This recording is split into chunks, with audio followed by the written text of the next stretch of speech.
Pourquoi les mauvaises choses arrivent aux bonnes personnes? Tu n'es pas un vaurien. Tu n'es pas un salaud, tu n'es pas un tricheur. Tu as été aussi fidèle que possible. Tu as été aussi juste que tu pouvais l'être. Tu as vécu ta vie au mieux selon la parole de Dieu, et pourtant, cela t'est arrivé. Pourquoi? Dans toutes choses. Que tout le monde dise dans toutes choses. Pas pour toutes choses, mais dans toutes choses. Peu importe dans quoi vous vous trouvez.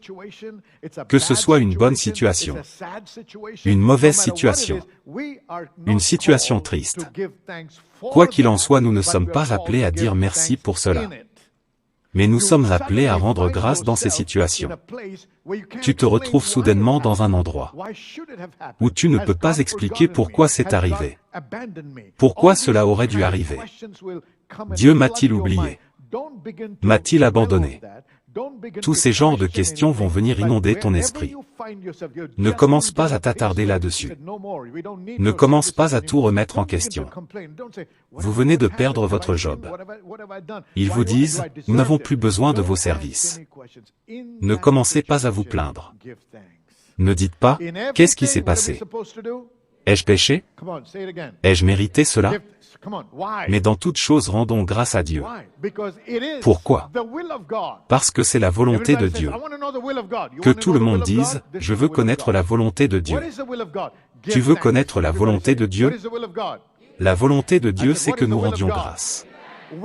Que vous ayez réalisé un profit ou subi une perte, que vous ayez ajouté de nouveaux clients ou perdu certains, que le nombre de membres ait augmenté ou diminué. En toute chose rendons grâce. Pourquoi? Car c'est la volonté de Dieu concernant vous et moi en Christ Jésus. Vous pourriez dire, mais pasteur, je peux comprendre que quand quelque chose de bien se produit, il est facile de rendre grâce. Mais comment Dieu s'attend-il à ce que je rende grâce quand je suis en train de perdre, quand j'ai perdu quelqu'un dans la Covid, un être très cher dans la famille, ou que j'ai été gravement blessé? Quelqu'un m'a accusé à tort, j'ai été piégé par, tu sais, par des gens ou par le gouvernement. Ou je suis harcelé. Je suis ciblé. Et Dieu attend que je dise merci? Oui. Parce que tu ne comprends pas qu'il y a un pouvoir impliqué ici. Pour engager l'intervention divine. Pour engager la puissance de Dieu. Pour engager Dieu dans vos combats. Pour engager Dieu dans votre délivrance. Allez, quelqu'un dit Amen. Il y a quelque chose que Dieu attend de nous que nous fassions. Dieu dit, c'est ma volonté. Je veux que tu rendes grâce dans chaque situation car c'est ma volonté pour toi en Christ Jésus. Maintenant, comme je l'ai dit, il est facile de dire merci quand vous avez réussi, quand vous avez la médaille d'or, quand vous êtes élevé et que les gens vous applaudissent, mais c'est très difficile quand vous avez vraiment travaillé dur, et que, vous savez, que vous avez très bien travaillé, mais tout à coup, vous constatez que vous échouez à votre examen. Et tu te sens amer. Tu te sens trahi. Tu as l'impression que quelqu'un a fait une injustice. Comment puis-je dire merci? La question que nous nous posons généralement est, pourquoi Dieu m'a fait ça?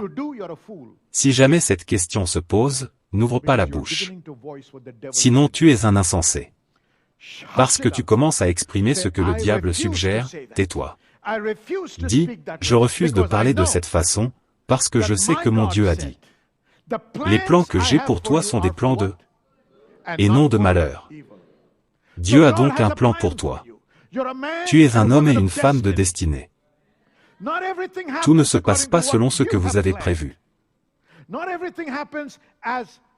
Tout ne se passe pas comme vous le souhaitez. Mais n'oubliez jamais que Dieu a déjà établi une destinée pour vous.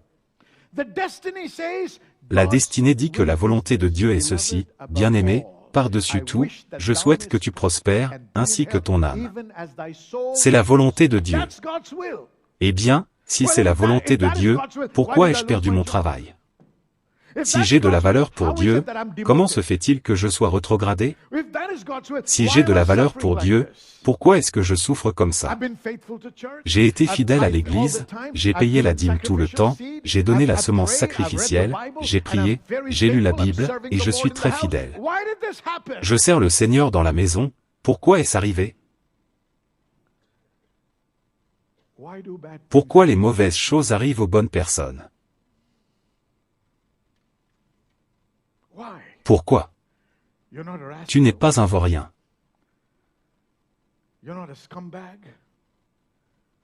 Tu n'es pas un salaud, tu n'es pas un tricheur. Tu as été aussi fidèle que possible.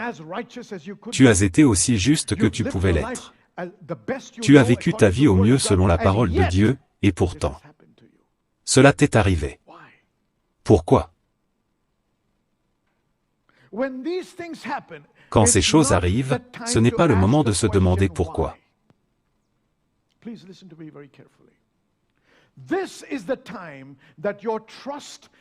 S'il vous plaît, écoutez-moi très attentivement. C'est le moment où votre confiance et votre foi en lui sont testées.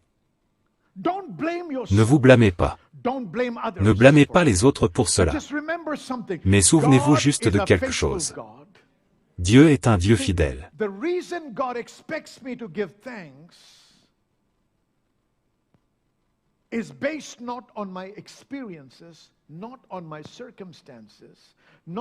Écoutez, la raison pour laquelle Dieu s'attend à ce que je rende grâce n'est pas basée sur mes expériences, ni sur mes circonstances, ni sur mes émotions, mais sur ma connaissance de qui il est. Quand ce gars est venu voir Daniel, et a dit Daniel, « J'ai été envoyé par le roi. Pour faire quoi? Te tuer. Pourquoi? Parce qu'aucun des magiciens astrologues et des sages n'a pu interpréter le rêve. Et le roi a donné un ordre, signé de sa main, que vous tous devez être tués. » Quelle a été la réponse de Daniel? Il a dit, « J'ai besoin de temps. » Et qu'a-t-il fait? Il est allé dans la présence de Dieu, il a dit, « Pourquoi m'as-tu fait cela, Dieu? N'ai-je pas été fidèle? N'es-tu pas celui qui m'a donné cette position? Pourquoi traites-tu avec moi de cette manière? Je devrais être tué sans avoir de chance? » Écoutez, accepte ce qui vient, là où tu es trouvé, et ne te soumets pas au diable, ni à tes émotions. Soumets-toi à la main de Dieu, et dis, « Seigneur, je sais que tu es conscient de ce que je traverse. Mais je suis aussi conscient de ce que tes plans pour moi sont pour le bien, et non pour le mal. Je sais aussi que tu m'aimes. Que tu m'aimes tellement, que tu es mort pour moi. » Et donc, Père, comprenant qui tu es, et connaissant ton caractère, au milieu de ce problème, au milieu de cette situation, je lèverai mes mains avec des larmes coulant sur mes joues, je n'aurai peut-être pas un sourire sur mon visage, je ne pourrai peut-être pas rire, mais je peux dire ceci, merci Jésus. Je ne comprends pas pourquoi cela se passe. Pourquoi je traverse cela? Je ne comprends rien à ce qui se passe en ce moment. Mais Seigneur, ce que je sais, c'est que c'est ta volonté que je dise merci. Je me soumets à la volonté de Dieu.